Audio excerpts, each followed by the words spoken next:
Le Bouddha a parlé de 3 actions. Il a parlé de l'action juste en tant qu'action du corps, de la parole juste et de la pensée juste. Voilà. Ce sont ces 3 combinaisons qui nous accompagnent tout le temps, toute la journée. Pour un pratiquant du zazen ou d'une méditation, spontanément, il va agir juste parce qu'il agit à partir de la conscience. Il n'agit pas à partir du mental. Même si le mental est utile dans certaines circonstances, parce que le mental peut être un très bon outil ou un mauvais outil. Soit c'est un très bon outil qui nous permet de faire des choses très agréables, très importantes, soit on peut se couper avec le mental. Donc, d'une part, il faut que le mental soit aiguisé, comme un sabre japonais. Il faut qu'il soit bien aiguisé, bien lucide. Donc, c'est très important. Alors, on parle aussi d'attitude juste. Quelle attitude avoir?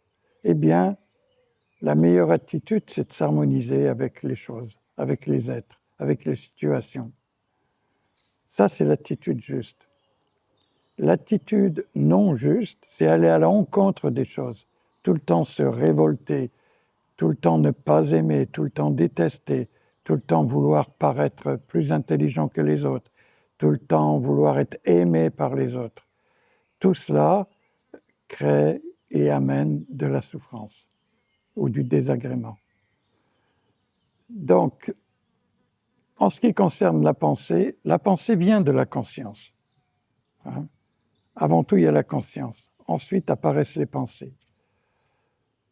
Si vous êtes proche de votre nature profonde, ces pensées ne seront pas déformées par le mental, avide. Le mental et la mémoire qui a tendance à faire répéter les mêmes schémas. Si vous êtes vraiment en tant que conscience, vos pensées seront justes, vos paroles seront justes et vos actions seront justes. Alors parfois, quand on agit comme ça spontanément, on dit « j'ai agi intuitivement ».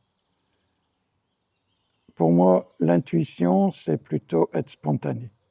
C'est un autre mot pour désigner le fait d'être spontané. Ça veut dire d'être naturel, spontanément naturel. On ne calcule pas, on n'a pas de but à ce qu'on va dire, on ne recherche pas non plus à être compris ou pas, ou à être aimé ou pas. Tout simplement, on dit les choses telles qu'elles sont, qui sont adaptées à la réalité, non pas hors réalité. Non pas une réalité que moi je m'invente, mais c'est moi qui m'harmonise avec la réalité telle qu'elle est.